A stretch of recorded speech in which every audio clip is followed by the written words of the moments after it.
Hello and welcome to episode 13 of the Mark and Me podcast. As always, I'm your host Mark, and on today's episode, I'm going to be joined by 3 guests. Yes, you're getting 3 guests for the price of 1. And as you know, with Skip to the End podcast and Mark and Me, I don't even charge you. So you're getting even more value for money that you haven't even had to hand over in the first place. It's great. I've really enjoyed the fact that I've got to interview 3 people at once and to share it with all of you out there. So I need to basically tell you who it is. So on today's episode, I'm joined by Yoann, François and Anouk, who are the writers and directors of Turbo Kid. Now hopefully some of you have listened to Mark and Me before, and a few weeks ago you'd have heard my interview with Lawrence, who plays Apple in the film. At that point I think I was talking about working with 3 different directors in one movie shoot, which I thought was quite unique. It was something I'd never heard of before. It blew me away when I heard about this, but at the same time I thought, I want to speak to those guys. I actually want to, reach out to them and get an interview with them, because I want to know how that process works. It's so much to make a film, and so much thought and everything that goes into it. I thought, this is crazy to imagine 3 people, all those ideas coming into the mix, and how does it work? So what better way to actually speak to them themselves? So I've done that. The interview's done and I'm just about to share it with you all. If you haven't seen Turbo Kid, please stop this podcast now. Not because I'm going to suddenly ruin it and spoil what happens in the film, but it's a fucking awesome film and I want you guys out there to go and enjoy it, because it's blew me away. And I've done 2 podcasts now on this film to try and get more people out there watching it. I see some people on social media that have gone and bought the film or watched it straight after listening to Lawrence's interview, and I hope more of you do that after today's interview, because it's a classic and I absolutely adore everything about it. But let's get on with the interview itself. So, without further ado, here is Yoann, François and Anouk talking all things Turbo Kid. I hope you enjoy. Hello, Mr. Bond. Welcome. I'm loving the dog. I was expecting you. It's looking good. I love it. Yeah. How are you all? Very good. And you? Yeah, I'm really good. Do you guys just want to quickly introduce yourself individually? Yes, my name is Yoann. I'm François. And I'm Anouk, and we are the writers-directors of Turbo Kid. Yes. Very nice to meet you all. Nice to meet you too. Nice to meet you. Nice to meet you. Thank you for having us. No problem. First of all, let me get my love out of the way and declare it all to you. So first of all, thank you for making a fucking awesome, batshit crazy, insane movie that I fell in love with instantly. Oh, thank you. It's too nice. We did it for you, so I'm happy you love it. That's very good, just for me. Yeah, it was make with no money at all, but with tons of heart and love. So massively. Yeah, it's really a love letter to our childhood. Correct me if I'm wrong, but it all started with your ABCs of Death submission for the Tears for Turbo. Is that kind of how it all started, with the concept and everything? Yes, we participated in the first contest where they left the letter T to the public, and we did the T is for Turbo, and we did the short film, which Ann Timpson, the producer of ABCs of Death, loved, and wrote to us and said, do you want to turn this into a feature? And of course we said no. No, we said yes. And it really, Ann Timpson brought us our big break, opened the door for us to make our first feature. So we owe him a lot. Yeah, and we were kind of sad because we ended up 3rd in the contest. We were 1st with the public votes. We assumed that to have won, but at the end of the day, I think we won something bigger. Our chance to do our first feature, so that was fantastic. Yeah, it blew our mind, and it's so great to have that chance and to be able, because it's a co-production in Canada and New Zealand, and it's fun to bring both countries together to make such a crazy film. Yeah, and we began making short movies in the early 2000s, and we were babies. Yeah, little babies. We tried to make a feature for I don't know how many years, but it was in French. It's a lot harder to finance a crazy movie like we do in French. But, and the first time we had something in English, like the doors open right away. So our next feature will probably be in English as well. So after this contest, how did it actually go about getting the resources needed to expand into such a big feature? Because it's one thing doing a short submission for a very, 2 or 3 minute piece, but then to expand that to a whole, hour and a half movie, that's a big project. Yeah, we knew right away, because the short film is mostly a big fight scene, so we couldn't just stay on that level. So we knew as soon as we started writing the feature film that we needed a heart and a story and characters that we care about. So since the first version of the feature, all our work went to that, to make sure that people would care about those characters and love those characters. Because you can have all the craziest, over-the-top gore explosion. If you don't care about the character, after a certain time, people will tune out. There's nothing to get hooked. You need a good story. So it was really important for us to have that. Yeah, I guess we already had the cool concept like Mad Max, but with BMX bikes. And like Yoann said, the biggest challenge was to write the love story. We knew that we needed that so that everything would connect together. Yeah, and it was a challenge for us because it was the first time that we actually wrote a love story. At the end of the day, it worked well. Definitely. So what inspired the post-apocalyptic setting of the film? Because there's lots of influences out there and inspiration. So what were you actually drawing on in creating this look for the film? We explored a lot of things when we were doing the short films, and when we actually wanted to participate in the contest and did TS for Turbo, we really wanted to pay homage to the post-apocalyptic ripoff, Italian ripoff of Mad Max. And that's basically where we started. And then, we wanted to bring the fun with the BMX and kind of did like... In that universe of Turbo Kid universe, there's the Italian ripoff of Mad Max. There's a little bit of the Sunday morning cartoons we would watch when we were kids in PJs, eating way too sugary cereals. There's a lot of the movies that we grew up with. Like there's a little bit of emblem, like Goonies and all those films. So it's really a love letter to our childhood. And that's where I was going to say next. So when I watch this film, I'm a big... I'm 35 now, so my growing up was all 80s films, and that's why I'm such a big fan of stuff like Stranger Things. It's a big love letter to this. And when I'm watching Turbo Kid for the first time, I was seeing kind of shades of BMX Bandits, The Road Warriors, early Peter Jackson films like Brain Dead. I saw John Carpenter influences. I saw so much. So was that kind of your personal tastes, and was that kind of how influenced you were for this? Yeah, totally. BMX Bandit here in Quebec was huge when I was a kid. Like it was a huge film. Everybody loved that film.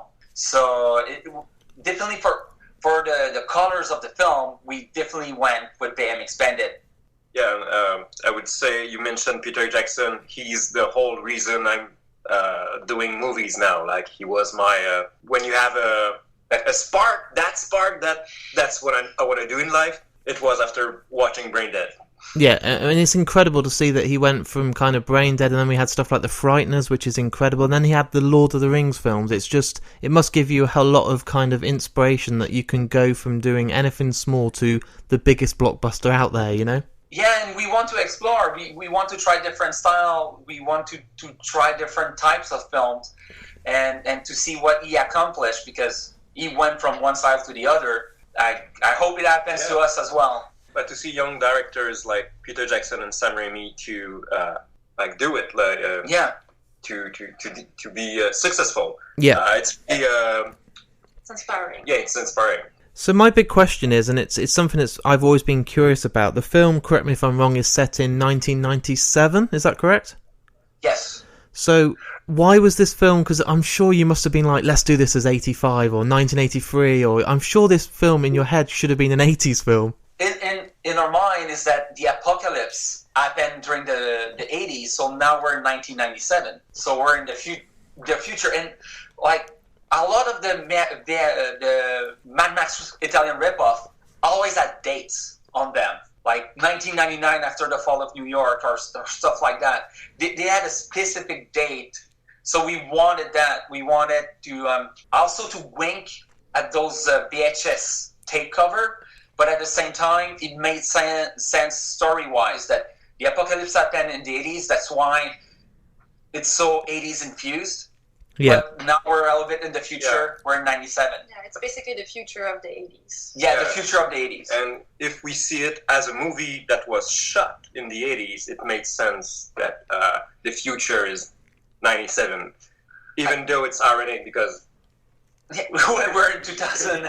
But so much movies from the 80s were so doom and gloom, like even beginning of the 90s, that we would never see the year 2000, or if it is, it would be a dystopian, like horrible future. Yeah. There were so many of those films, so it made sense. Whereas the only thing that's left is leather and spikes. Yeah, exactly.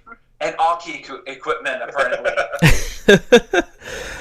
What I really love about this film, apart from the costume design, is the old school practical effects, which I think is a shame we don't see anymore. Now, my favourite films ever made are Jaws and John Carpenter's The Thing. That's my... Oh, God, The Thing! Is just a masterpiece. And I saw such a refreshing look in your film where it wasn't just CGI. You took the time and the effort and the heart to use practical effects, which are timeless, and that's what I miss now. When I watch a film that's 10 years old now, I see CGI that looks dated. I will watch Turbo Kid in 20 years' time, and it'll still look good. That's totally true, and also you can really feel it when you have practical effect. The public are more invested. When it's real, they're more invested. It's the same thing. Like you could redo a car chase in CGI, but there's always something off that's not completely true. You're not connected. It's just, It's just CGI fest. It's like watching a cartoon. Yeah, it's noise. At some point it becomes noise because you're just like being flashed all these CGI stuff. There are some CGI in Turbo Kid, but we only use it when we had no choice. And for us, the best CGI is the one that you don't see. Yeah, it's there to assist the practical and... Yeah. Even, when the kid uses his gun and people explode? Yeah. Well, we went in front of green screen with bag of goo that they shot with shotguns to explode, and then we incorporated it to the screen. So even when we use CGI, it added base and real practical effect. It's amazing. It's so good to see, and I hope that you stick with this moving forward with other films, because I miss it so much, and I have to go back to my old 80s and 90s films to really, like Gremlins, and appreciate the puppets and the old school effects. There's still rumors they're going to do a third Gremlins. I hope with all my heart they go practical as much as possible. It needs to be at least 80% practical. It's not going to happen. I don't know about that. I have hope.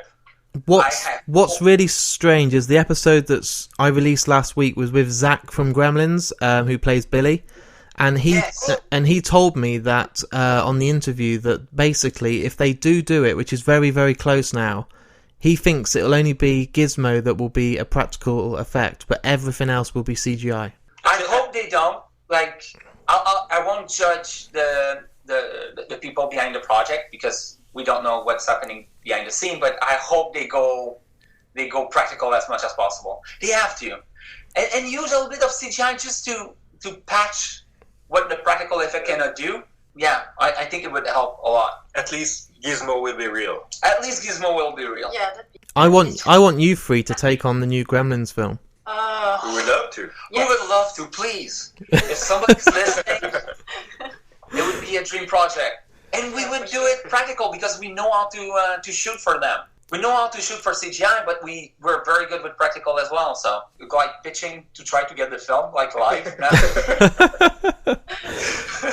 One of the best things about the film is the amount of character, and you started saying this on the very start of this interview, the heart in the film. How important was it to get those performances out of the cast? It was so important. Like I was saying earlier, if that relationship between the kid and Apple doesn't work, the whole film doesn't work.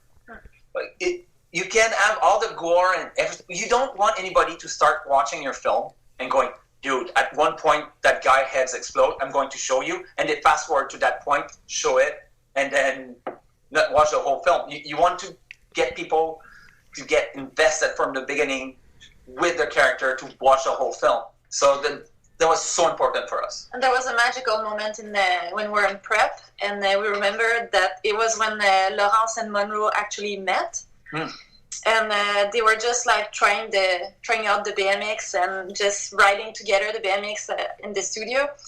And it was just, when we saw this, we saw like, it's a perfect team, it's a perfect match. They're gonna nail it. It's perfect. Yeah. They had such an amazing chemistry together. Yeah. Like just fantastic. And they became good friends through the production of the film.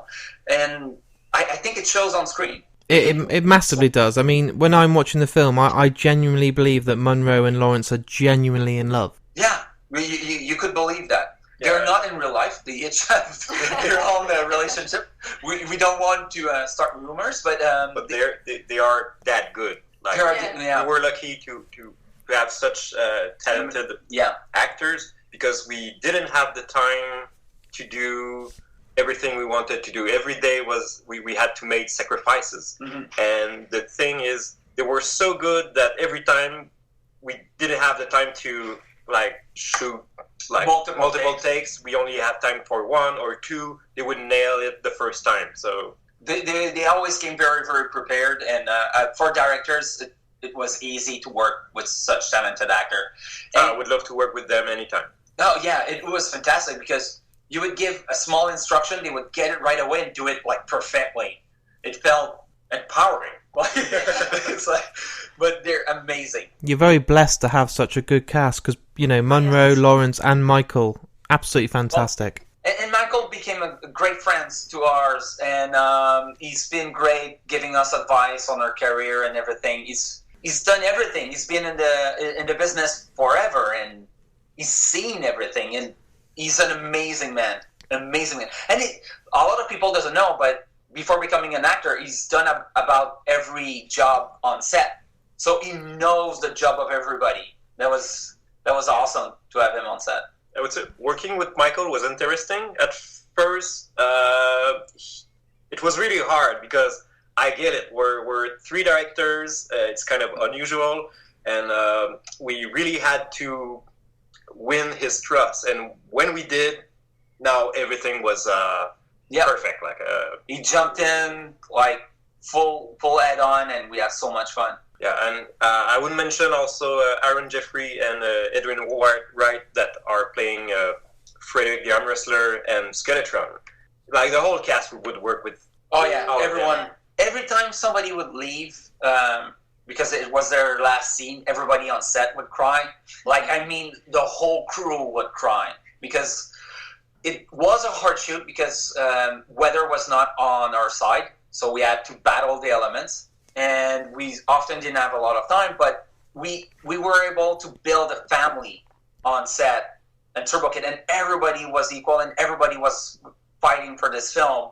Every time somebody had to leave, especially for Edwin and Aaron, because they were going to go back to New Zealand, so we knew that we wouldn't see them soon, and everybody on set would cry. Like from the grips to the PA to everybody was like, we're just touched by those amazing human beings. We cried. Oh, yeah. But I'm the bad example. Anouk and François cried, which is, it means something. Me, I cry all the time. Like, I'm a crybaby, so my tears doesn't mean anything anymore. I feel sad now. I'm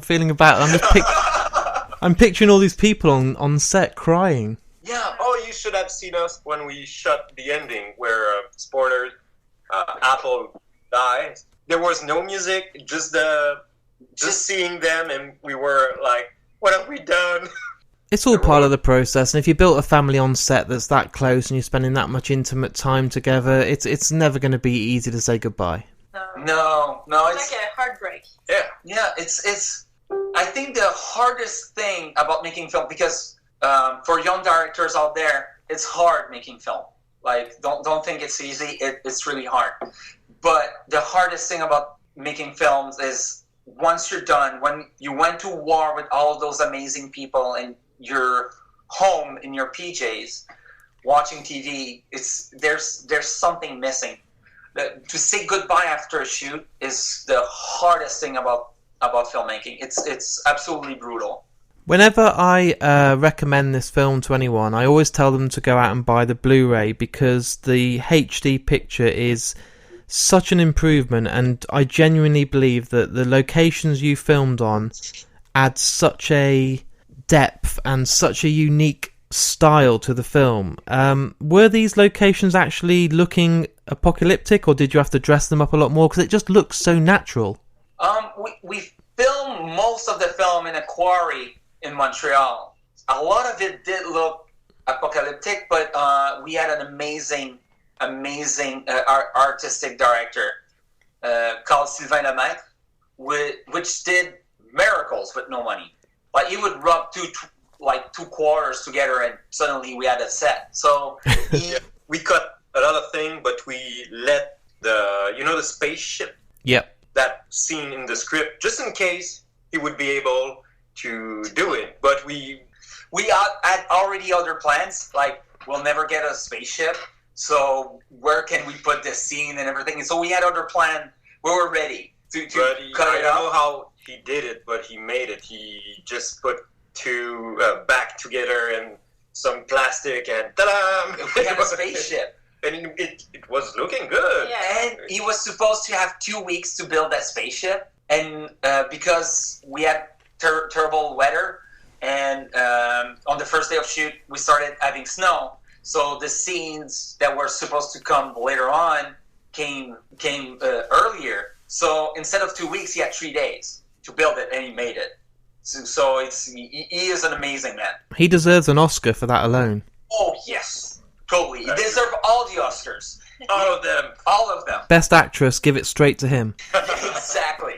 Obviously, it's quite unique to come across 3 directors working on a film. I can't imagine it working all the time. It must be times where it's heated and you've got 3 very strong personalities and ideas, and do they always click, or is there a lot of, oh, you got your say, so let's go with your choice, or is it, how does it must be impossible. Actually, no, it works very, very well because we've been doing it for such a long time. Do we fight? Yes. Do we fight behind closed door? Yes. Do we fight on set? Never. Yeah, we basically we fight when we write the script. Yeah. That's when we fight. On the script level, that's where there's compromise, but never compromise. Everybody has to be happy when we take a decision. Yeah. Exactly, and we'll pick at an idea until it's good enough to go in the script. So if somebody still have a problem with an idea, we'll still work on it until the idea is good enough to go into the script and that everybody's happy on that idea. Or if it's not, then we just... Yeah, we scrap the idea and we go in another direction. That's the only moment where there's argument.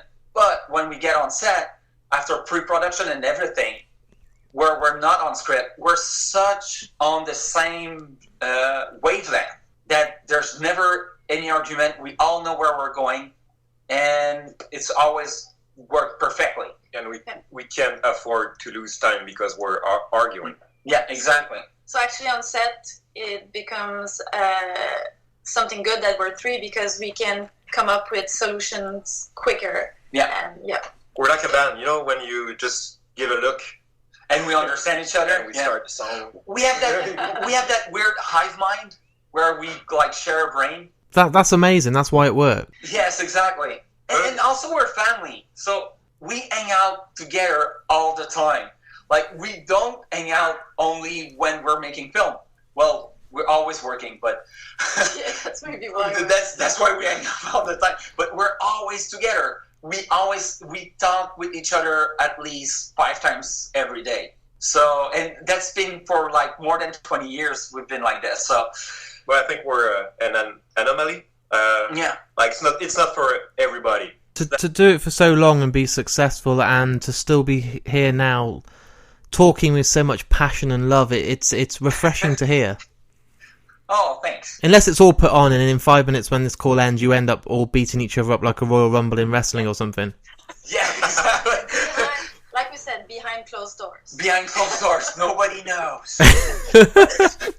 But we never really it's never big fights. No. It's just I'm not sure about this, and then we argue about something, and then eventually we get to there. It's passion. Yeah, exactly.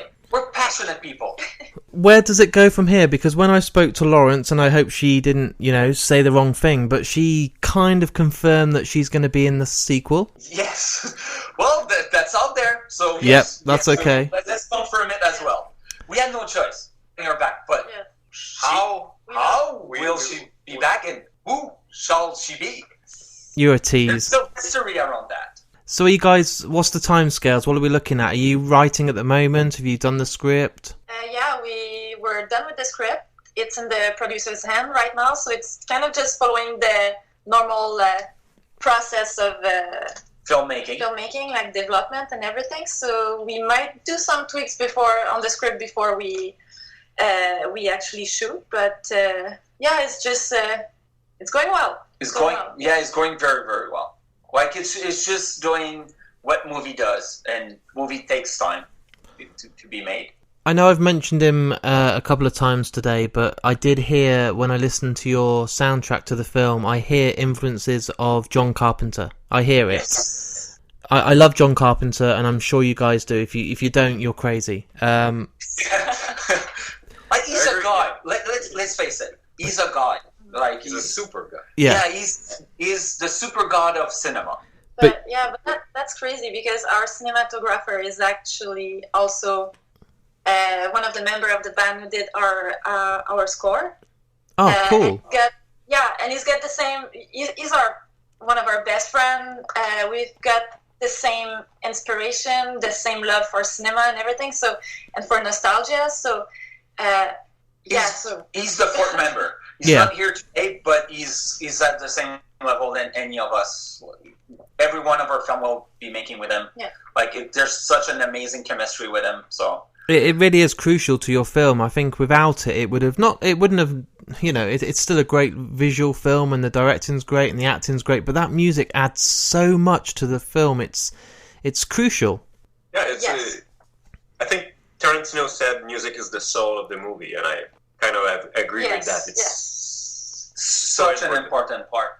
And also, I don't know how many reprints of the vinyl of Turbo Kid. 5. Okay, they're at 5 reprints of the vinyl. So if ever you say reprint, jump on it, because I don't know how many other there'll be. But it's great, because people really love the music, and now the Matos that made the music are always on tour playing the soundtrack of Turbo Kid. So that's pretty amazing. Yeah, they were in San Francisco last Friday. Yeah. Wow. Playing So they've done all right out of it.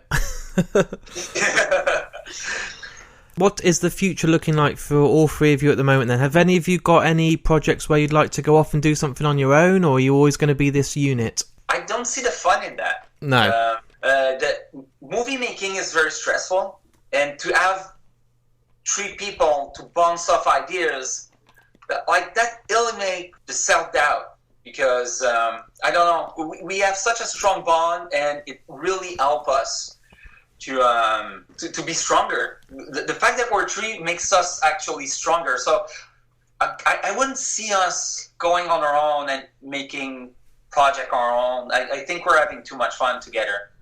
Yeah, why would you change the winning formula? No point. Exactly.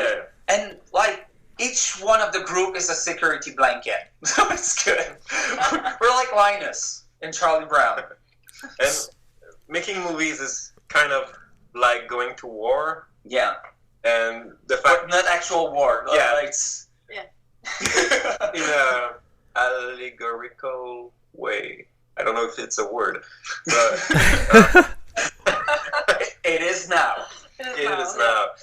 Just to be 3 and face all the chaos and the bullshit and everything, it's one of our strength and superpower. Superpower.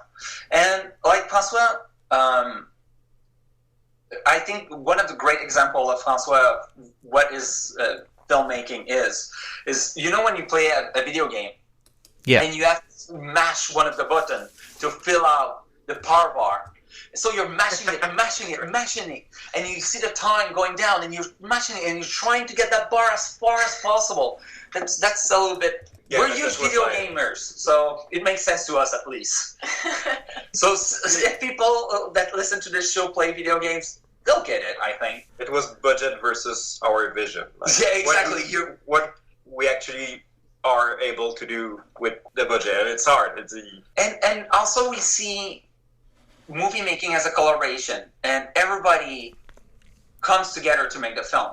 The producer, the actors, the team, everybody's in it to make as good a film it is possible to make. So we really, really see movie making as a collaboration, because from the get-go we're a tree, so to add other people on the team is great. We just see it as adding like more strength to our core. Yeah, and I know you had another question in there, like what's next for us. Actually, we're leaving this Friday to Vancouver to shoot our second feature, which is called Summer of '84. You can find it on Facebook. We're really excited to be able to make another movie before Turbo Kid 2. Yeah. If that makes sense. And tell me a little bit more about this film then. Is it going to be another kind of horror, or is it going to be a bit actiony, or? It's more closer to horror than Turbo Kid. It's more grounded.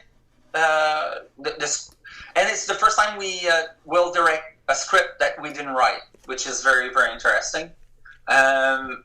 But as the first time we read the script, we fallen in love with it completely. So we knew we wanted to make it. But it's a little more grounded. It's a little more real.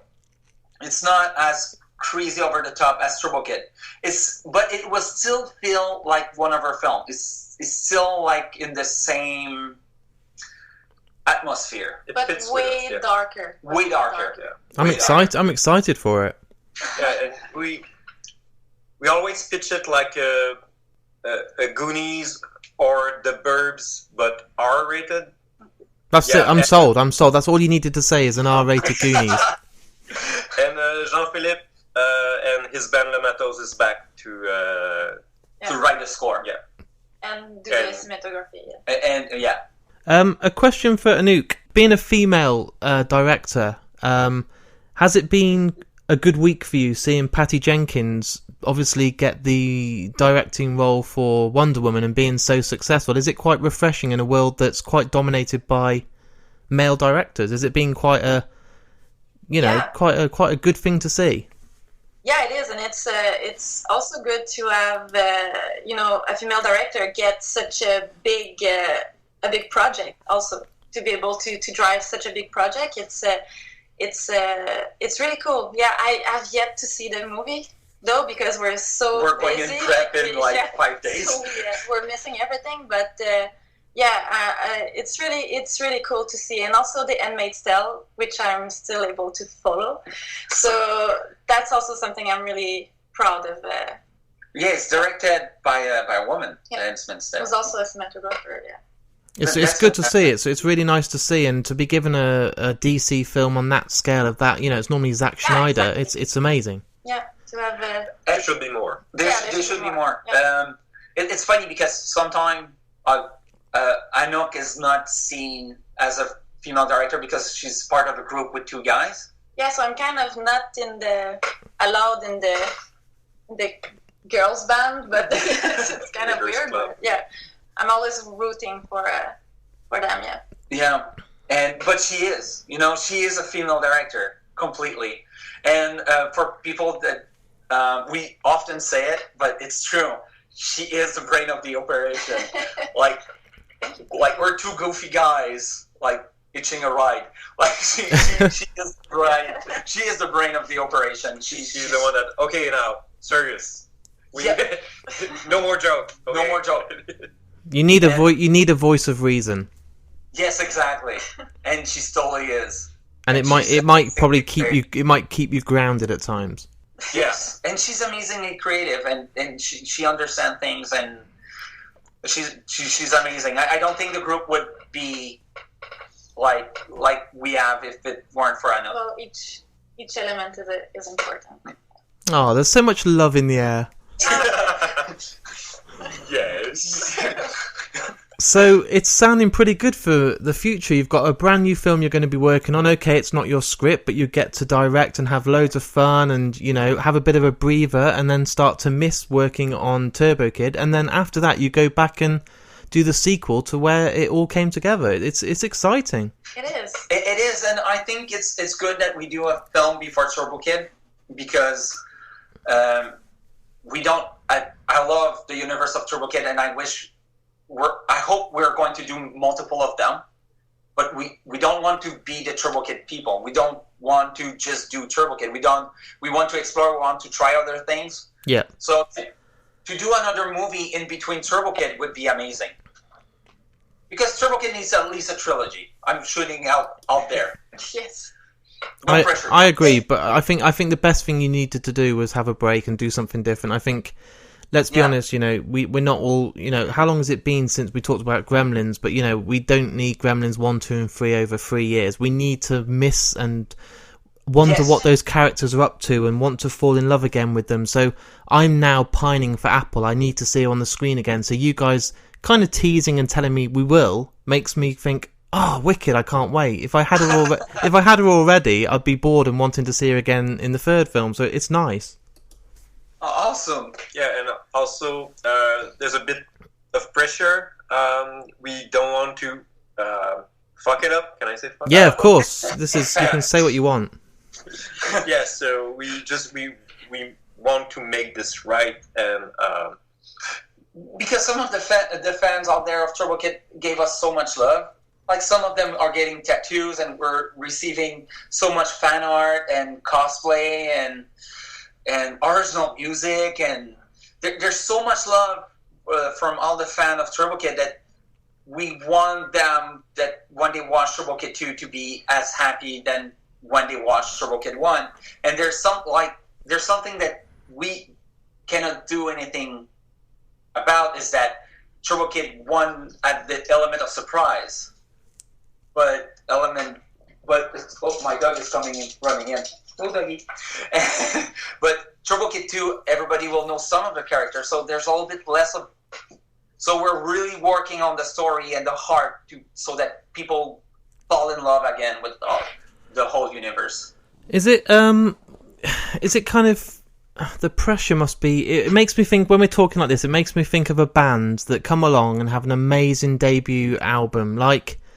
Instantly, I think of someone like, The Strokes or Pearl Jam and all these bands that come out, and then they have to try and follow it up. And usually, let's be honest about it, they bring out some shit because the pressure was too much to try and replicate it. So is there that pressure of, let's be honest, The Matrix, when that came out, amazing, absolutely amazing, Jaws, amazing, but the sequels were always shit because it was just... No, it really is a hard thing to get the second film, and especially the third. That's where most of them really screw up. But I'm not trying to scare you guys, but the pressure must be the pressure must be intense.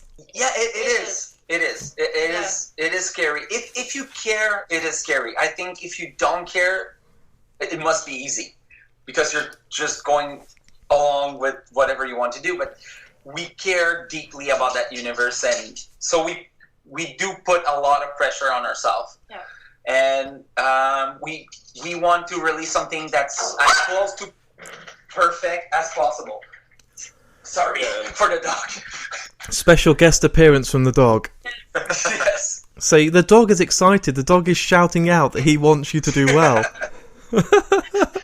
I will finish by saying thank you, and it's a pleasure to speak to you, and I wish you all the success in your new film. It sounds great. I'm already excited. You sold it to me on saying, Goonies are rated, so you need to live up to that now. Yes. Yep. Yes. Sure. I get no pressure. There's never pressure in making a film, right? Do you guys ever sleep, or do you just lie awake all night stressing?